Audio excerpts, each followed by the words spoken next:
riwayat hidup Nabi Muhammad sallallahu alaihi wasallam, sirah tauhid di atas manhaj Ahlus Sunnah wal Jamaah. Bismillahirrahmanirrahim. Alhamdulillahi Rabbil Alamin. Shalawat dan salam semoga tercurah kepada Nabi kita Muhammad sallallahu alaihi wasallam, keluarganya, para sahabatnya, dan orang-orang yang mengikuti mereka dengan baik hingga hari kiamat. Jamaah rahimakumullah, mempelajari sirah Nabi sallallahu alaihi wasallam menurut manhaj salaf bukan untuk sekadar sejarah, tetapi untuk menegakkan tauhid dan ittiba' sunnah.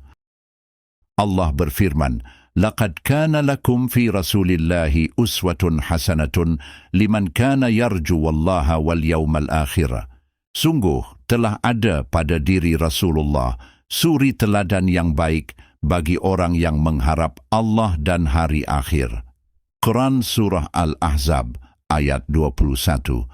Penjelasan Salafi. Teladan Nabi SAW diikuti dalam akidah, ibadah, akhlak dan manhaj dakwah, bukan dengan ghulu atau bid'ah. Nasab dan kelahiran Nabi SAW. Nabi Muhammad SAW lahir di Makkah dari nasab mulia. Namun Islam tidak menjadikan nasab sebagai ukuran kemuliaan. Rasulullah SAW bersabda, "Inna Allah la yanzuru ila ahsabikum wa la ila suwarikum, walakin yanzuru ila qulubikum wa a'malikum." Allah tidak melihat rupa dan nasab kalian, tetapi melihat hati dan amal kalian. Hadis riwayat Muslim nombor 2564. Ayah beliau Abdullah bin Abdul Muthalib wafat sebelum lahir. Ibunya Aminah binti Wahab wafat saat beliau kecil. Nasab mereka bertemu pada leluhur yang sama, yaitu Kilab bin Murrah, sehingga keduanya berasal dari suku Quraisy yang mulia, dengan Abdullah dari Bani Hashim dan Aminah dari Bani Zuhrah. Allah berfirman, "Alam yajidka yatiman fa'awa." Bukankah dia mendapatimu sebagai yatim, lalu dia melindungimu? Quran Surah Ad-Duha ayat 6. Ini dalil bahwa perlindungan Nabi SAW datang dari Allah, bukan dari makhluk. Maka tidak boleh meminta perlindungan kepada Nabi setelah wafatnya. Masa muda, manusia biasa yang dijaga Allah, Nabi SAW dikenal jujur dan amanah, namun beliau tidak mengetahui agama sebelum wahyu. Allah berfirman, "Ma kunta tadri mal kitabu walal iman." Engkau tidak mengetahui apa itu Alkitab dan iman. Quran Surah Asy-Syura ayat 52. Allah juga berfirman, "Qul innama ana basharun mithlukum yuha ilayya." Katakanlah, sesungguhnya aku hanyalah manusia seperti kalian yang diberi wahyu. Quran Surah Al-Kahfi ayat 110. Penjelasan ulama salaf. Ayat ini membantah keyakinan Nabi mengetahui ghaib, keyakinan Nabi punya sifat ilahiyah. Beliau adalah hamba dan rasul, bukan sesembahan. Turunnya wahyu dan dakwah tauhid. Wahyu pertama turun, "Aqra' bismi rabbikal ladzi khalaqa." Bacalah dengan nama Tuhanmu yang menciptakan. Quran Surah Al-Alaq ayat 1. Aisyah radhiyallahu anha berkata, "Awwalu ma budi'a bihi Rasulullahir ru'ya as-sadiqah." Permulaan wahyu kepada Rasulullah sallallahu alaihi wasallam adalah mimpi yang benar. Hadis Bukhari dan Muslim. Selama 13 tahun di Makkah, inti dakwah Nabi sallallahu alaihi wasallam adalah tauhid. Ya qaumi qulu la ilaha illallah tuflihu.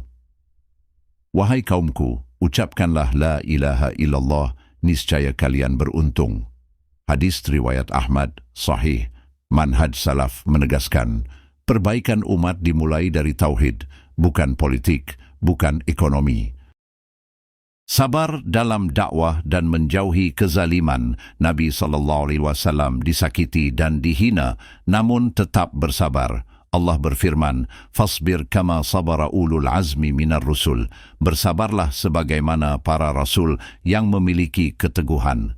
Quran Surah Al-Ahqaf ayat 35. Hadits Ta'if. Allahumma ahdi qawmi فإنهم لا يعلمون.